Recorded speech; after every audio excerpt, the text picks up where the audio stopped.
Hey guys, Battleblood here again with another commentary. So some of you requested that you'd like to see us play under some other schools, and around this time we actually got a little bit bored as well, and plus, as you can see, we didn't have all of our members right around. So we decided, you know what, we're going to try out something a little bit different. So again, this is before Wintertusk came out. Still, it's still in. This is on the last day of April. So we're up against here. We have actually got our I think Pigs 2.0, where we actually implemented Pierce Train on a few of them, along with Sprightly and Spellproof and whatever other talent that we needed. But as you can see here, we're up against some familiar faces. So we're in a 3v3. This time Ronan is actually Aaron Moonbane here. This is his myth. I'm on my death, Kevin Ironblood, and Fallon is on Fallon, which is fire in this case. So she really likes that name. Meanwhile, as you can see, Amanda Dreamstalker going straight for the Empower right there. I guess she was shielding herself up so she can build up pips. Now notice their amulets versus our amulets. Aaron has, I believe, the life amulet, as a myth player. I have a life amulet, and Fallon has a life amulet. On the other side, Amanda Dreamstalker has the life amulet. Neela Frost here has a life amulet as well. Let's see what Kieran, the life player, has. He has a myth amulet most likely, but he's in a poor strategic position at this point, being being placed after his teammates. But at least, I mean, it's not as strategically great for his amulet because he has to use that earthquake before his two ice players hit. But it's going to be hard to kill him unless we suppress heals on both of those ice players, because him being the last player, if any heals come from the ice players onto Kieran, he's going to be able to bring out his rebirth, whatever happens. So we have to keep his heals suppressed. We have to make sure they can't cleanse him effectively, and basically manipulate them enough. So as you can see, we've got a hitter, a manipulator, and basically, I'm not sure what to call myth exactly, other than probably a piercer, just because they're able to break through shields easily. Drop down blades. I mean, they kind of what's that word? They kind of puncture through items easily. And as you can see, Fallon's pig has already removed some kind of shield twice already. So we've got a shield breaking team, and then we've got a heal breaking team as well, as I'm on death here. So, as some of you have if you've watched my other videos where I've actually been on death, I explained that I use a deck that doesn't have any attacks technically. At least there aren't any death attacks. But I think because of TPC style, we'll change up cards here and there. I mean, we don't just stick to one particular style or one particular deck build. I mean, it's constantly changing. We don't really have any guides out there for those of you who are looking, but you just need the general basics. You need conviction, of course. You need stun shields. If you don't have the conviction, you need infections, life dispel, and TPC has actually gone through about 4. Well, technically we're in our 4th kind of style. We've tried out different cards, tried out different strategies, and we're kind of like TPC 4.0 at this time that I'm creating a commentary. But in the video here, I think we're about TPC 2.0. But these are our alts, so it's really hard to say. Anyways, we're up against the double ice life combo here, so they've got a pretty tanky team.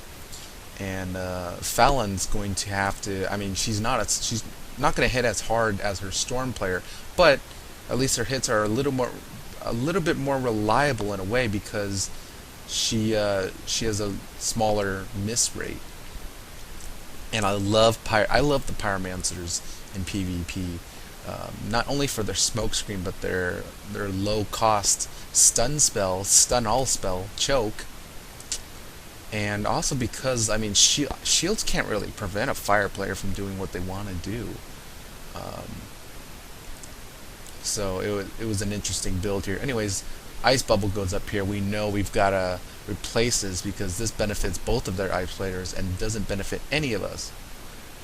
Anyways, that Beguile that I placed on top of Amanda, seeing how many pips she had, um, it actually ended up, let's see, it got her stunned after this point as well. So now we have to worry about what Neela casts and what Kieran will be hitting with.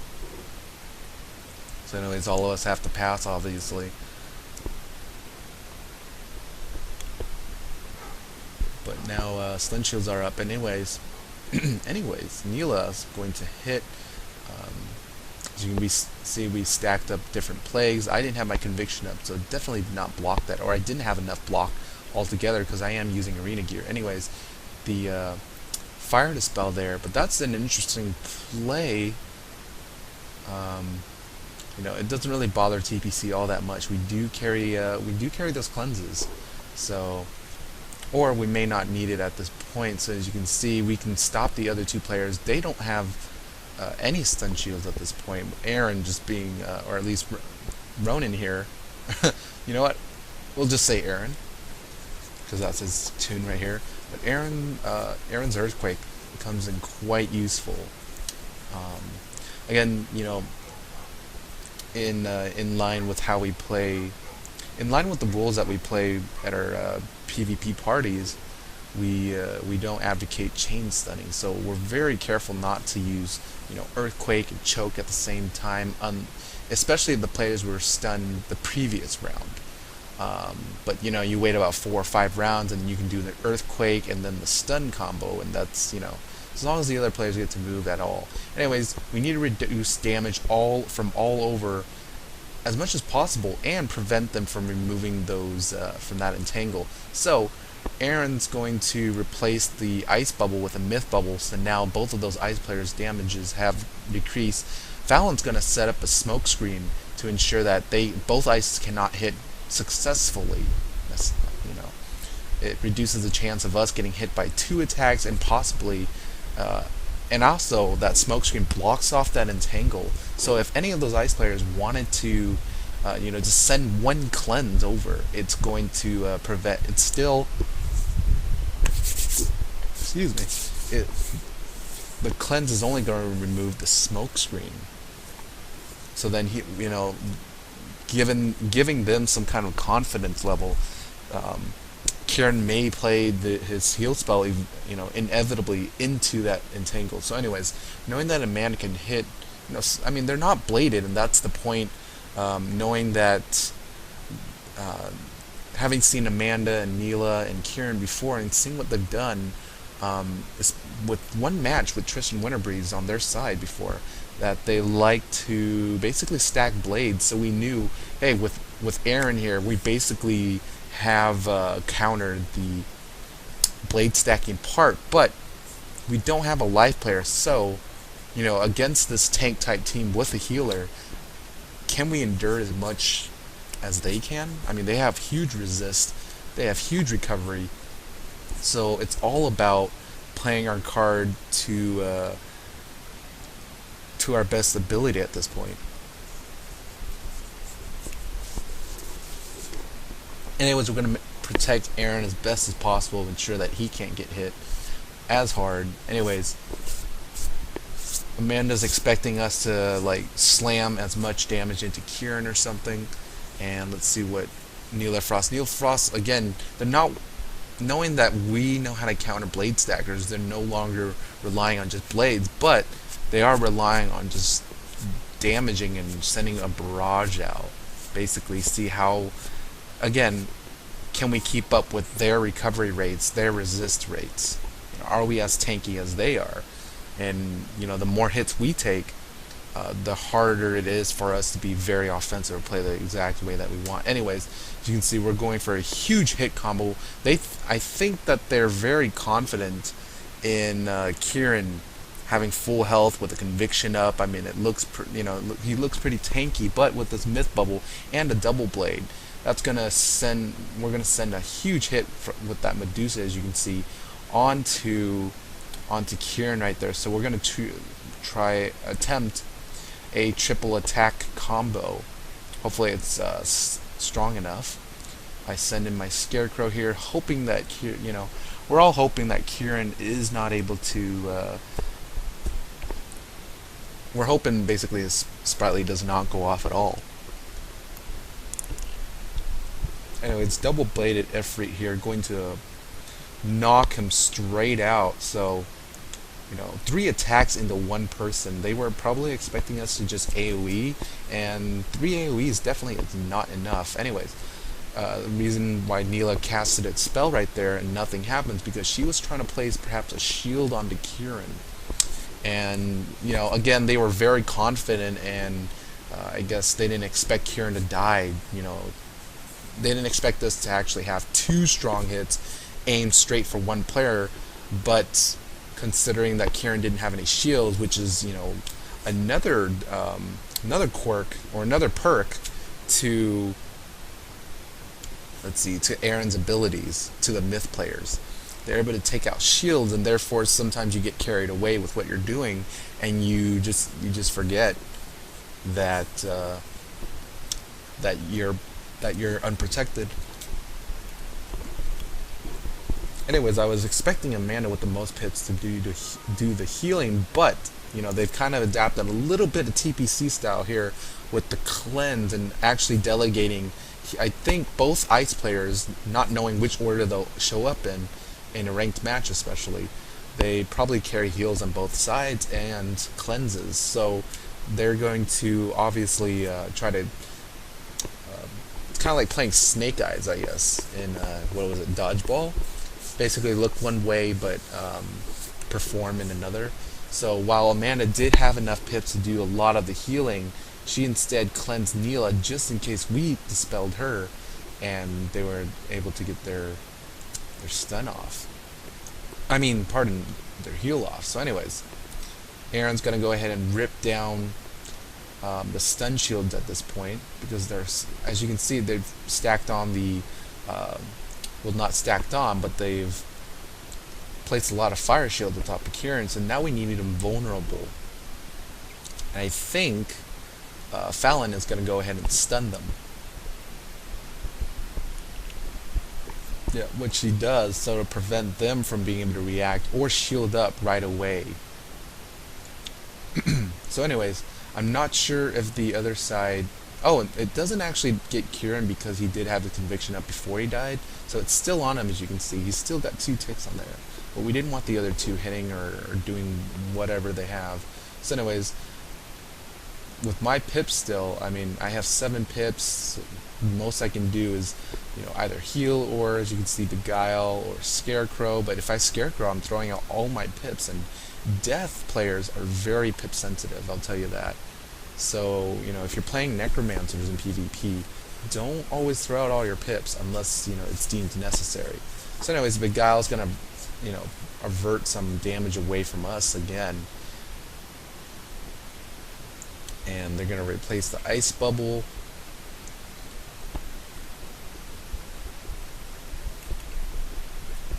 And I felt it was safe to play the Beguile on Amanda because if Neela, Neela doesn't have enough pips for anything, so it's okay if she goes first and Kieran goes first. They don't really have anything unless it's an elucidated rebirth. Anyways, we see what Amanda Dreamstalker, very tricky there, really nice move. I remember seeing that. I was like, oh, she's gonna play a Frost Giant. These guys know how the Beguile works. So instead, I'm gonna try to heal Aaron, knowing that he has he has the least health out of all of us, and I didn't want him going down just yet. But that was a great bluff by Amanda, so I ended up throwing out my pips and giving the heal to Aaron, who didn't need it at all. So nice play by Amanda there, a little psychological maneuver. Let's see. So both ice players passing, trying to save pips. And as you can see, the white pips, I mean, Amanda's not able to combo effectively now. The more white pips you have, you know, the better you can use other spells, other schools, but you do reduce your chance of, you know, creating 2-hit, 3-hit, 4-hit combos. You know, Blizzard, Blizzard, Blizzard, Blizzard. If you have so many white pips, you can only generate as many. You know, if you generated a power pip every turn and you had full power pips, that's technically your AoEs are worth only 2, you know, pips per round, which is great. But if you have white pips, and then you're starting to use, you know, more turns, if that makes any sense. Anyways, Kieran is going to have to toss out some pips here, get rid of our stun shield, so it doesn't give us, you know, any security whatsoever. So we have to start putting up convictions to block off the stuns, perhaps, and avoid criticals better. And the ice shields are going down too. So Amanda may be hitting, Neela may be hitting. Seeing what I need to do here. Aaron's going to replace the ice bubble again in case I beguile the wrong person. I'm thinking, okay, we need to... Actually, we're just going to replace the ice bubble. And Aaron needs to build up his pips right now. Now, generally, I guess I would have beguiled, but I didn't want that just yet. Especially with Fallon being able to cover that with a melt. But I played the weakness instead on the second player. Had Fallon not played that melt,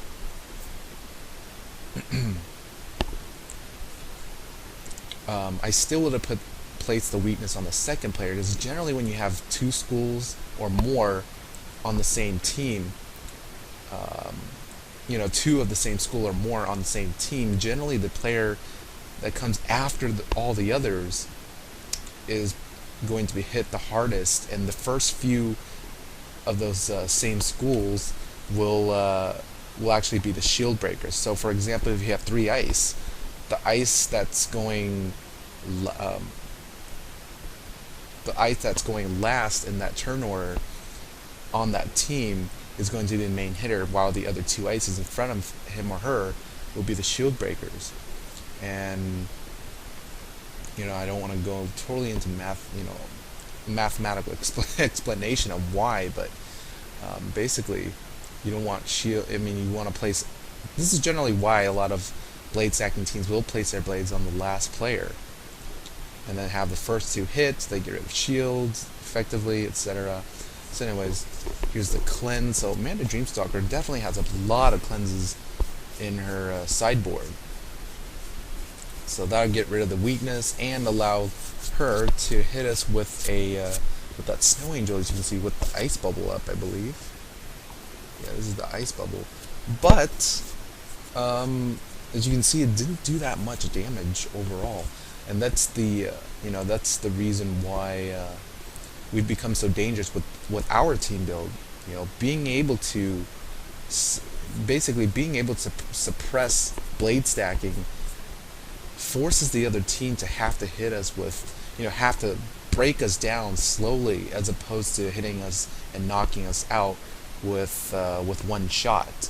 So, you know, as explained in the previous video, you know, just the whole blade stacking industry thing, you know, it was it's kind of concerned, like, well, hopefully PvP isn't just limited to you know, to ice players only with blades plus the amulet blade. So, you know, changing schools is also a little escape of ours as well, seeing it, hey, you know, let's go ahead and try out some, you know, play some different schools just for fun. And TPC will be doing that, you know, quite a few times throughout the next few months. Not necessarily playing a lot on our alts, but we have been taking, you know, breaks here and there, not only just because of real life, but because you know, you can only really stick to playing just one kind of style. Or, well, I mean, we're always changing up styles, but you know, changing up the teams, changing up the spells that we find in our hands. And I love being the manipulator class. In other games that I've played in the past, I've always been the one to kind of immobilize or to initiate and create surprises for the other team, so the rest of my team can, whether they're tanks or hitters, they'll jump in and start messing around with, once I've created that distraction. So this is why I'm really big on manipulative play, kind of not in a way forcing really, but to give, to create illusions and to kind of confuse and divert certain plays from the other team. Instead of using strengths of our team, I'm going to try to use a weakness of the other team. So right here we know that these guys aren't going to put up their blades knowing that Aaron, is a myth player. There's no point in just throwing out all your blades like that. So as you can see, this is actually a new pet build that we have. So our fourth talent in here, when we have that Pierce and Sprightly and Spellproof, we also have Snow Shield on our pigs. So this is extra defense against blade stackers. So once that ice attack goes up, I'm protected from this tick, whatever it is, and now we're going for a full offensive, knowing that, hey, we can stop Kieran here for 2 turns. He's got a lot of Sprightlies on him, so we need to deal as much damage as possible. So here comes the Medusa, double-bladed, right into Kieran right there. Just going to stun him for 2 rounds, so it's going to force the ice players there that just attacked us to worry about saving their pips for satyrs and heals, and ensuring that Kieran stays alive in the meantime. Anyways, Fallon's going to attack with the bladed fire dragon gargantuan.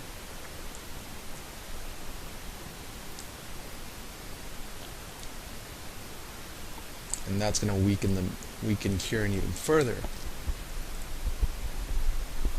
But with all those Sprightlies, he and his team should have very little worry about.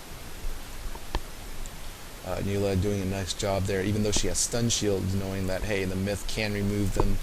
We need to make sure we don't get surprised, though. Conviction right there.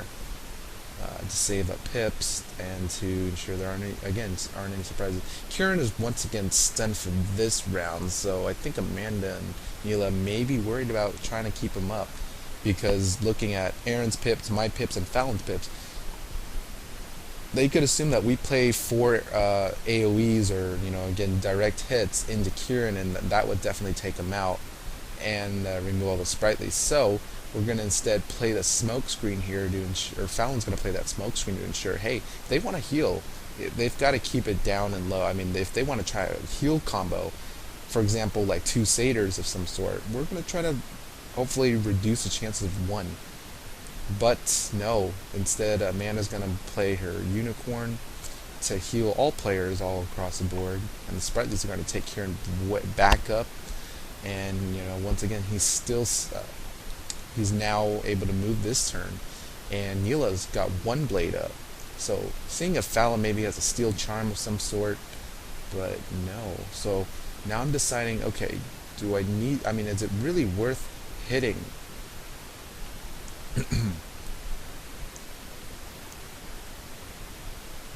and throwing out Scarecrow? No, I don't really need that much lifesteal. I can't, especially with the 2 ice players and Kieran under arena gear resisting a lot of damage, there's really no point for me to throw out 7 pips to only heal, about 400 damage, 400 health back. So I'm going to go ahead and see if Kieran will go ahead and play his Rebirth. So Beguile right there, and no, he's going to Unicorn instead. So instead of healing his allies, he's going to give us a free heal here. So for 3 pips right there, basically kind of force Kieran to play with us. So in the meantime, now Kieran's going first. So you've got this kind of broken order. Kieran's going to go first, then the 3 of us are going to go next. He's not playing a card yet. He's going to play the Chewy, And Aaron's going to go ahead and Earthquake to get rid of the Ice Blade right there, get rid of the stun shields, and, Kieran, knowing how the guy works, is going to attack us. So I think let me see what card I chose here. My eyes were actually focused on what Aaron was playing. And Fallon's going to place a shield on me to ensure I don't get hit as hard. Maybe also prep me up for future empowers. So anyways, the Earthquake will go out here. And I think I played the Myth Bubble too. So we're reducing basically the ice damage. We're going to get rid of the Ice Blade. And I think I played the Myth Bubble to get rid of the Ice Bubble. In case both ices hit, it'll reduce, it'll in a sense not give them that benefit of increasing their ice damage on both ice players. So here's the Myth Bubble, taking advantage of this kind of awkward turn phase with Beguile placed right there. So let's see what, yep. So that would have been a strong Blizzard from Amanda right there, but no, she doesn't have that benefit from the bubble. And let's see what Neela Frost plays now. I believe it's going to be another ice attack using Amanda's Blizzard as a shield breaker. So they were going for a full offensive front right there. Kieran throwing out all his pips right there. I think they're aiming to try to take Fallon out, but she doesn't have that benefit of the blade thanks to Aaron's Earthquake, and they don't have the benefit of this ice bubble. So Fallon is definitely, let me see, yeah, Fallon's gonna live here and escape with a few extra hit points. So anyways, now I do have the Rebirth. None of them can attack necessarily. Fallon can maybe heal herself. Aaron and we all need some health back right here. So I have the Empower in my hand. It's okay. I'm gonna go ahead and Rebirth. And Aaron, we're winning the pip war at this point, so we're getting more offensive. But again, I don't want them to Life Dispel me or infect me just yet. So I need to get my heal out there while I can before they try to suppress my heals. Now they're going to build up pips by defending Kieran here. They're trying to ensure that he can't move as quickly. But with those shields, they really don't have too much choice with Aaron being a Myth player. And so Fallon's going to try to stun them right at this point, allow me to build my pips up and not let the other players put too many shields. Aaron's going to place up even more blades. And again, we have that Myth Bubble up. And we don't want them changing that bubble as well while Aaron's trying to blade up as best as possible and not allow Kieran to play Earthquakes and prevent the other players from maybe using Disarm or Steel Charm. So great play by Fallon right there, stopping the other players from being able to move at this point. And so, let's see. Fallon's going to make sure that she's not going to get surprised. No, instead, we're going for a strong hit right here, as you can see. Nope. Actually, let's see. Yeah, it's hard to follow the video at this kind of speed because, there are a lot of thought processes, and I'm not able to keep up with myself, increased by 1.8 times. So anyways, the general idea here was that Aaron was going to go for a full blasted attack, but no, let's not give them that confidence yet. Let's go ahead and not try to let him blade up even further, but Kieran may toss out an Earthquake at this point, so let's go ahead and start using those blades. Let's see if Fallon can use that blade too. So we're going for a full-blown attack, as you can see.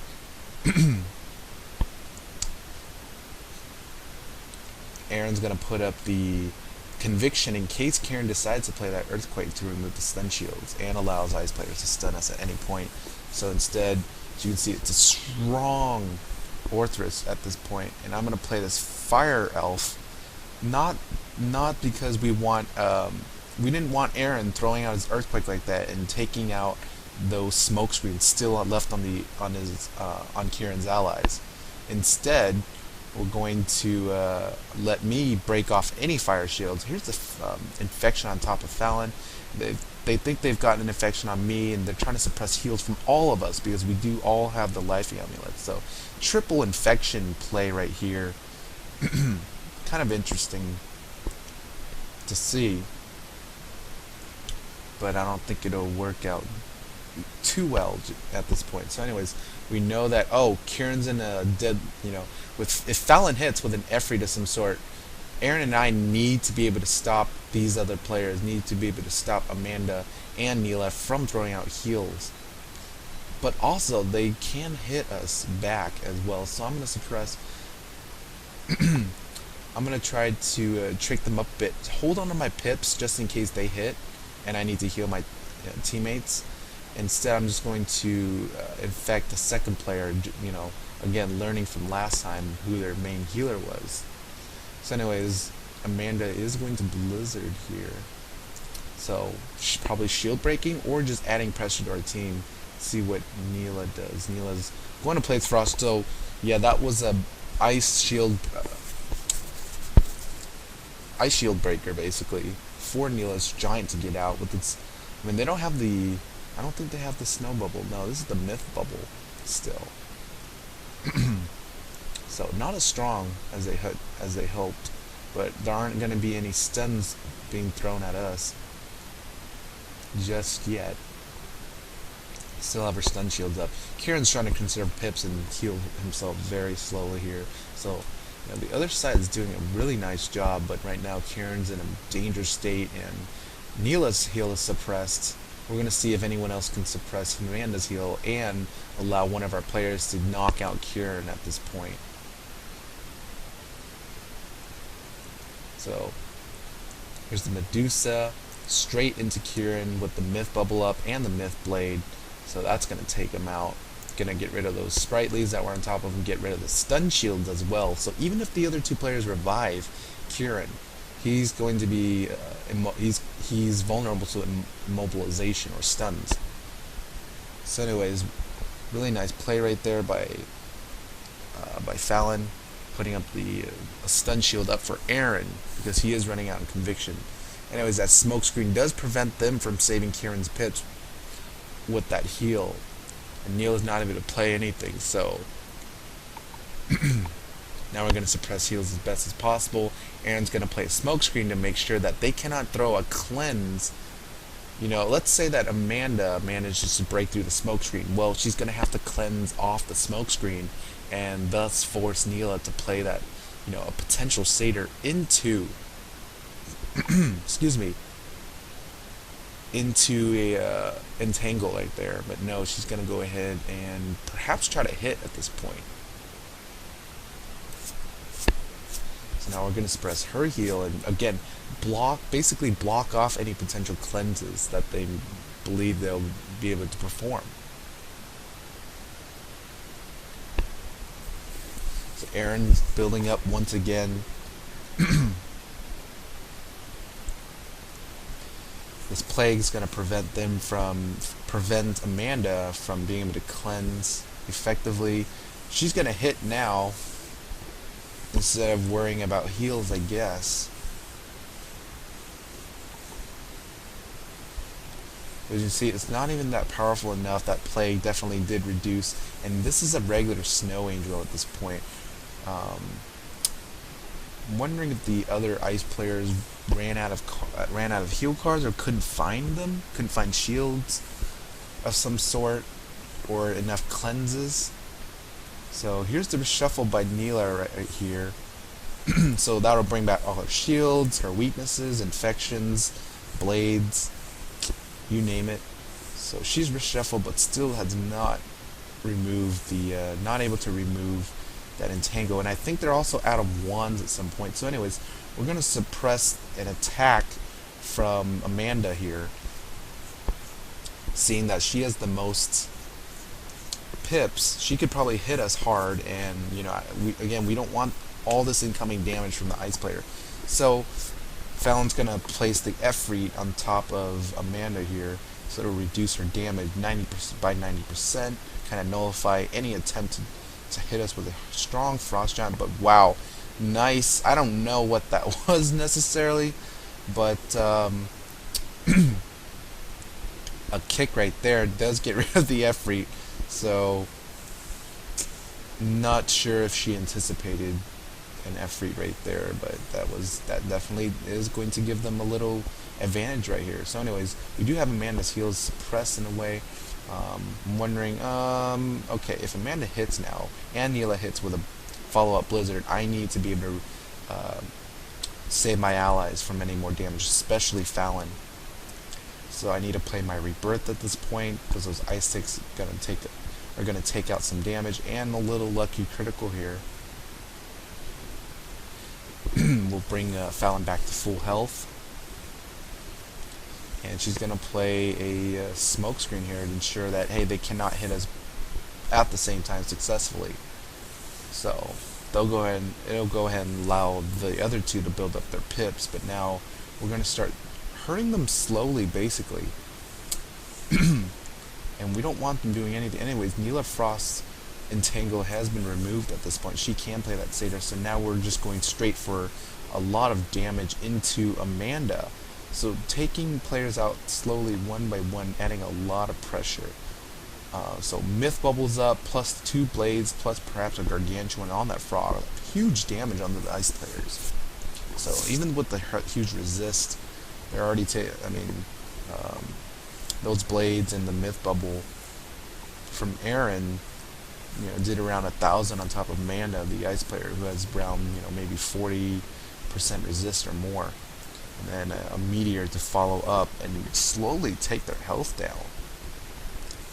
So if they're not healing themselves, if they're not healing Kieran, they need to start healing themselves, but unfortunately they're not able to do that. Anyways, a lucky little Sprightly comes out for Neela, so that undoes that infection card that I played. Ice Bubble is going to be replaced. Let's see what Neela plays at this point. Let's see if it's going to be a heal. No, it's going to be Blades. So we're wondering, okay, so they're going to let Kieran sit. This is very disadvantageous for the other side. Anyways, Aaron is going to go ahead and get rid of the stun shields. We're seeing if Fallon has maybe a stun of some sort. No. But this Earthquake with that blade is going to take out the first player and leave just the second player to perhaps heal Kieran alone. So Myth with the Myth Blade with perhaps a Gargantuan Earthquake. Definitely going to knock out Amanda. Now Neela's last one standing. So kind of again cornering a piece on the chessboard, trying to force it into a checkmate. So Neela has enough for perhaps a Rebirth of her own if she has a crafted Rebirth. But if she's planning to hit, at least she has a Plague up, and I can get rid of this Ice Bubble. So, cards, as a Death player, I don't always have to hit to be useful. I can, different types of spells are very. I mean, if you can manipulate the way another team plays, that can also play to your advantage. So, anyways, Neela's gonna go. Let's see. We know we don't want her hitting just yet. It's going to be hard, but this Doom and Gloom will definitely make our jobs easier. So until her Entangle does get removed, we're not going to worry about Doom and Gloom just yet. We're going to allow... Aaron's going to empower, so we're going to start accelerating our process. Knowing that Neela has a lot of pips, she could perform some combos. I mean, we've seen me in our PvP parties try to take on multiple players at once, and even have had some comebacks, just as a solo ice, trying to revive all players. But anyways, now we're going to prevent her from being able to find a cleanse and remove her Entangle. So I'm going to place that Plague up, and we're going to stop her attack as well as her heal. So now she isn't going to be doing anything for a while until she gets rid of it. And at this point, we just figured, well, she may be passing. She may have given up at this point. But, you never know. Again, even if it seems like another player has given up, don't take that for granted. Sometimes it can be, kind of a bluff in a way to force you to use all your pips and whatnot. And then you start... I mean, again, playing as a ice player myself, and having been, last man standing in a lot of matches, sometimes you just need to play certain ways that kind of trick your opponents a bit into using all their pips on you, at being a tank, and then you start marking your magic. You start bringing your allies back slowly one by one. So anyways, Aaron's going to go ahead and blade up. We're going to try to take out this, take out the ice player here. Aaron's going to need the reshuffle. I'm going to put up Doom and Gloom, not letting her heal. I mean, she can try to hit now, but she's got to get rid of that melt at this point. So, just in case, any of our, again, my poisons trigger any potential sprightlies, we're going to make sure these sprightlies are being suppressed as well. So now she's able to heal, not able to remove the Doom and Gloom bubble.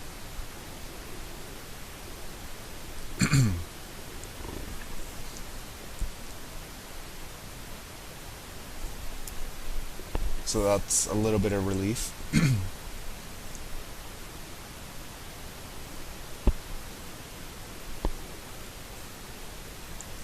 And anyways, yeah, unfortunately, I mean, Amanda Dreamstalker, good player, but gotta lighten up, gotta be I mean, I just wish I could like censor off the chat and stuff and just say, hey, this is just based on what you see, this is the game itself. But they're saying they've given up or whatnot. But no, look, Neela's gonna go ahead and try to get rid of her. Just kind of go down in style. And I think I told them that if you're gonna lose with some pride, lose with some dignity. Attempt to play it out as if you're trying to win still, even if it seems impossible. Because you never know what'll happen, especially. There are about like 2 or 3 accounts that I can recall where it seemed impossible, but because we kept on going, it actually was beneficial in the long run. So anyways, Neela's lost all of her stun shields at this point, where to prevent her from changing the bubble. And I'm going to play a Fire Elf here to make sure she can't play any fire shields. We're going to try to let Fallon now be the next hitter.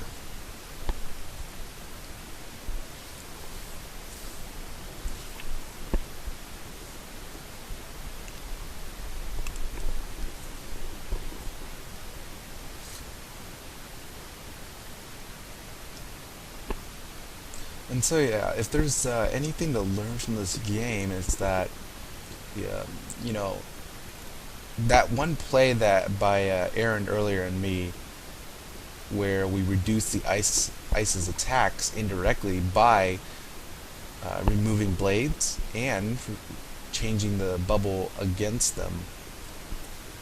That definitely played into our advantage here. So now Neela can't heal. We're not worried about suppressing heals necessarily, but we're not going to take any chances. And so we're just pumping as much damage into her. We're not worried about Sprightly sparking off because it won't be healing her as effectively as before. And I think that's why KingsIsle nowadays changed that 50% natural Doom and Gloom into 65, and then the treasures are now about 75 to 85. So they figure, yeah, we did a nice job in Sprightly, but people are healing way too quickly and way too often with all the AoEs that they're using, all the multi-hits. So instead they're going to increase the heal reduction if you want to play the strategy. But again, this is a double-edged sword. So before you play Doom and Glooms, know that it cannot be used against you. I mean, not know that, but prepare for that kind. Imagine if your opponents had placed up the Doom and Gloom. Will this help them out? Does your team rely on heals necessarily? So, anyways, gonna end the commentary here. Not much else to say. GG to the other team. They played their best, but wish they kept on going. They were playing their best, but again, I think they felt because they couldn't use blade stacking that it was going to be tough and difficult with their team build to accomplish as much. So Anyways, hope you enjoyed this match. Hope you enjoyed seeing us on different classes and playing certain, in other ways. So, anyways, me being kind of a smart aleck here, but whatever. We had a little, I guess, a tiny grudge back then against blade stackers, basically. And when they found out, oh, we can't blade stack against Myth, well, and seeing how they attempted to try to play, without blade stacking, it was just, I don't know if we had it easy or if their cards didn't fall in the right places for them, and it did for us. I'm not really sure, but as you can see, with a Myth player around, blade stacking becomes very ineffective, and in the end, we actually come out on top, even though we do have a fire, a death, and a Myth. I mean, we don't have any life players. Other side is pretty tanky, but again, you can manipulate a certain way that other teams play. So, anyways, hope you enjoy the commentary. Thanks for checking it out. Subscribe, like, and comment if you'd like to see some more. And I'll try to answer questions as best as possible. But I've become much busier lately, so I appreciate it if you guys can kind of let me slide here. Sometimes it's hard to answer certain questions like what do I need in my deck, what kind of gear do you prefer, etc. It's tough to really try to explain how, again, if you watch the TPC videos, we're all about evolving, and so our decks can be changing, our gears can be changing, and whatnot. But we'll probably go into another PvP workshop to kind of go over gear in more detail and in depth, and because we do mix and match our gear a little bit here and there depending on what we're looking for, depending on what we need. So again, it's all about adjusting to the situation and whatnot. So anyways, thanks for your time. Hope you have a great day or a great night, and I'll see you in Spiral. GG.